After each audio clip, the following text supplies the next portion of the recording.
कुछ समय पहले मैंने आपको एक खबर दिखाई थी जिसमें मैंने आपको बताया था कि ग्वालियर में एक बच्ची का दिमाग का ऑपरेशन हुआ और जब उसके दिमाग का ऑपरेशन चल रहा था उस वक्त वो पियानो बजा रही थी। मेरी इस खबर को देखने के बाद बहुत सारे लोगों के तरह तरह के रिएक्शंस आए। कुछ लोग उस पर हैरत जता रहे थे, कुछ ने कहा कि हमने ऐसी सर्जरीज के बारे में पहले सुना भी है। आज मैं आपके सामने लेकर आया हूं एक ऐसे ही डॉक्टर को जो कई सालों से इस तरह की अवेक सर्जरी कर रहे हैं। आइए सुनते हैं इन डॉक्टर साहब का इस तरह की सर्जरीज के बारे में क्या कहना है। साथ ही मैं आपको यह भी दिखाने वाला हूं कि इस तरह की सर्जरीज होती कैसी हैं। नमस्कार, मैं डॉक्टर अमिताभ चंदा बोल रहा हूं। मैं एक न्यूरोसर्जन हूं, यानी कि मैं ब्रेन और स्पाइन का ऑपरेशन करता हूं। वैसे मैं कलकत्ता से हूं। आज मैं आप लोगों को एवेक ब्रेन सर्जरी लेके कुछ बात कहूंगा। आज तक मैंने 30 से ज़्यादा एवेक ब्रेन सर्जरी कर चुका हूं, ट्यूमर के लिए, ब्रेन ट्यूमर के लिए। एवेक ब्रेन सर्जरी मतलब मरीज जो ऑपरेशन होता है, ब्रेन का ऑपरेशन, ब्रेन ट्यूमर का ऑपरेशन हो रहा है, वो बेहोश नहीं है, वो पूरा होश में है। वैसे हम लोग जब ब्रेन का ऑपरेशन करते हैं, मरीज को जनरल एनेस्थीसिया करके या बेहोश करके ऑपरेशन करते हैं, लेकिन एवेक ब्रेन सर्जरी में पूरा होश में रहता है मरीज। ये पहले शुरू किया था जनवरी 2012 में। एक 17-18 साल का लड़की आई थी, एक बड़ा ट्यूमर लेके ब्रेन का लेफ्ट साइड में। तो वो लेफ्ट साइड में ऐसे जगह में ट्यूमर था जैसे उसका वहां से वो राइट साइड का मूवमेंट कंट्रोल होता था और स्पीच कंट्रोल होता था। ऐसे जगह में ट्यूमर था। तो वो लोग उसका फैमिली को लेकर सारे इंडिया घूमे, मुंबई गए, दिल्ली गए, बेंगलुरु, चेन्नई, सब जगह में गए। और सारे न्यूरोसर्जन ने कहा जो हाँ भाई, इसको ऑपरेशन करें तो इसको राइट साइड में पूरा पैरालिसिस हो सकता है और इसका बोलती बिल्कुल बंद हो सकता है, स्पीच एकदम चला जा सकती है। तो वो फैमिली बहुत डर गया और मेरे पास आया, बोला जो ये 17-18 साल का लड़की है तो इसका पूरा बोलती बंद हो जाएगा, पैरालिसिस हो जाएगा, बाकी जिंदगी में क्या करेगी। तो मैंने सोचा जो इसको अगर जगा के मैं ऑपरेशन करूं, मतलब मरीज को होश में रख के ऑपरेशन करूं, कुछ सोल्यूशन हो सकता है। तो वैसे ही किया। इस टेक्निक को एवेक ब्रेन सर्जरी कहते हैं। ऑपरेशन का टाइम वो लड़की बातें कर रही थी, हाथ पैर हिला रही थी, तो रिकवरी बहुत अच्छा हुआ। उसके बाद वो स्टडी एजुकेशन कंप्लीट किया, ग्रेजुएशन किया, बल्कि शादी भी हो चुकी है। तो उसके बाद तो बहुत सारे ऑपरेशन, ऐसे ऑपरेशन कर चुका हूं मैं। बांग्लादेश में पहले जो एवेक ब्रेन सर्जरी ट्यूमर के लिए मैंने किया, उसके बाद कई सारे ऑपरेशन, इस टाइप का ऑपरेशन मैंने किया इधर। तो एक सवाल उठ सकता है, ये एवेक सर्जरी जितना कुछ मतलब प्रॉब्लम करके एक जगह के ऑपरेशन करना, ब्रेन ऑपरेशन करना, बहुत हार्ड वर्क की बात है, बहुत प्रॉब्लम की बात है।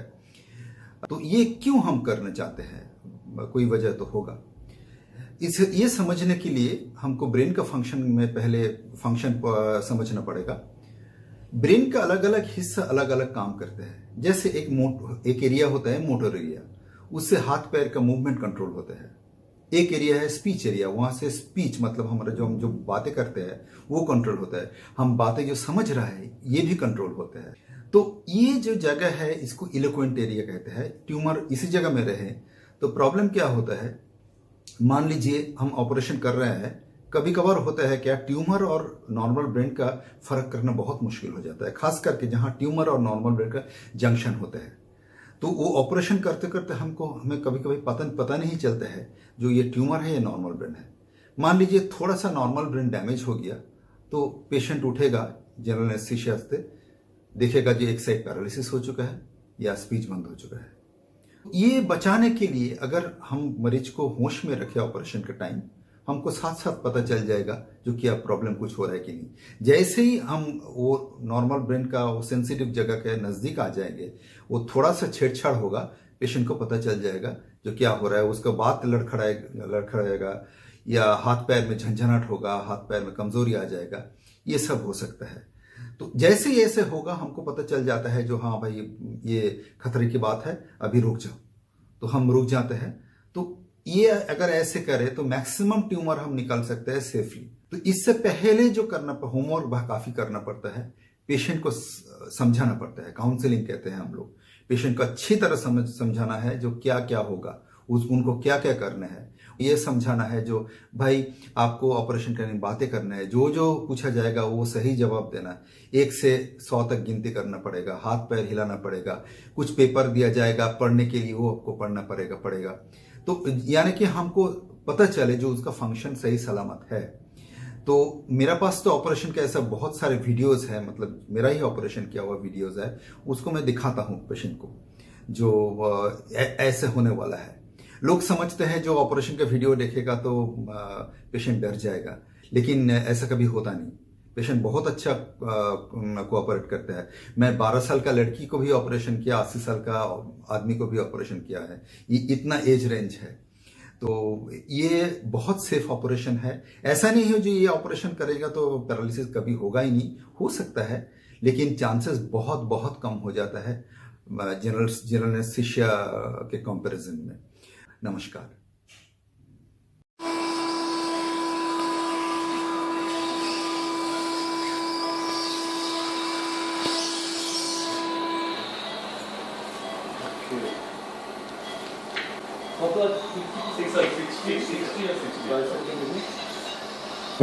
Are you okay? Count again 1 to 20. 1, 2, 3, 4, 5, 6, 7, 8, 9, 10, 11, 12, 13, 14, 15, 16, 17, 18, 19, 20. Okay, very good.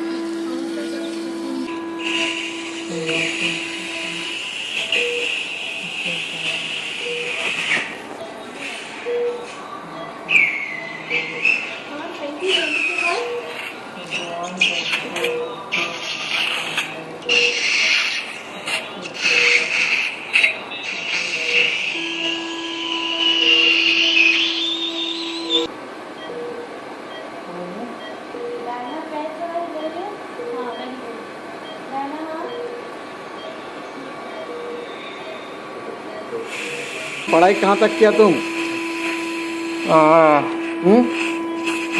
BTech BTech किया? कौन से कंपनी में काम करते हो? सिस्टम फायर बीटेक कहाँ से किया? हाँ?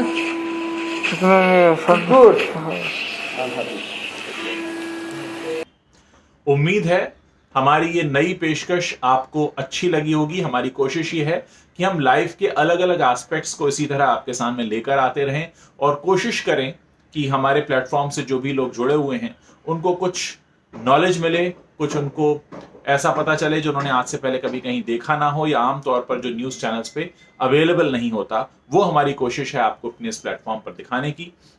आगे भी इस तरह की कोशिशें होती रहेंगी। आप जुड़े रहिए हमारे साथ।